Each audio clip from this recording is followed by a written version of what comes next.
Most of us think celebrating birthdays is something humans have always done. We grow up believing that marking the day we were born every single year is normal.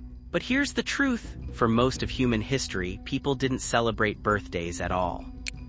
I'm standing here in 2026, and if I go back just a few hundred years, almost no one was celebrating birthdays the way we do today. So when did this actually start, and why do we celebrate birthdays every year now? Let's find out. For thousands of years, people didn't track birthdays. In early human societies, life was all about survival. People were hunter-gatherers. They moved around, found food, and protected themselves from danger. They didn't have calendars or exact birth dates. Time was measured by seasons, the moon, or big events like floods or migrations. If someone asked when you were born, you might say during the season when the river flooded, not a specific date. So the idea of celebrating your birthday every year simply didn't exist. Even when societies became more organized, birthdays were still not common. Most people focused on big life events instead, like becoming an adult, getting married, or having children.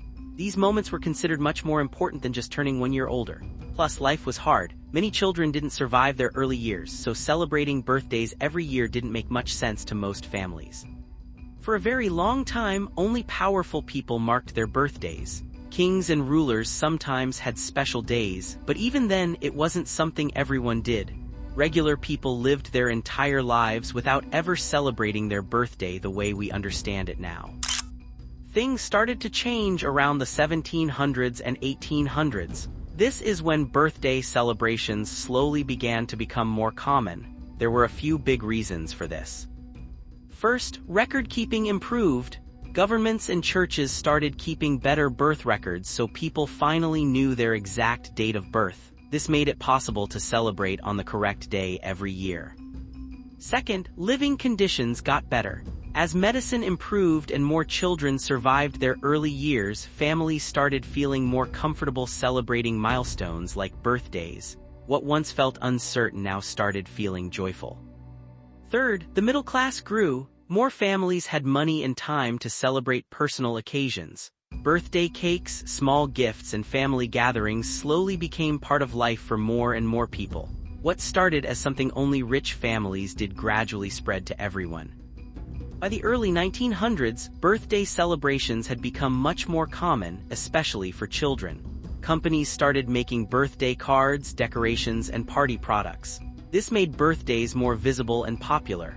Over time, what used to be a quiet family moment turned into the big celebrations we see today. Today, we treat birthdays like they've always existed. We assume humans have celebrated birthdays for thousands of years. But the truth is, the way we celebrate birthdays every single year with cake, candles, gifts, and parties is actually very new. For most of human history, this tradition simply didn't exist. So when did humans start celebrating birthdays? The answer is not that long ago. It became common only in the last 200 to 300 years. Before that, most people lived their whole lives without ever having a birthday party. The next time you blow out candles on your birthday cake, remember that you're taking part in a tradition that is much younger than it feels. It's a modern habit that only became normal recently. And that's what makes it interesting. Something we think is ancient is actually pretty new.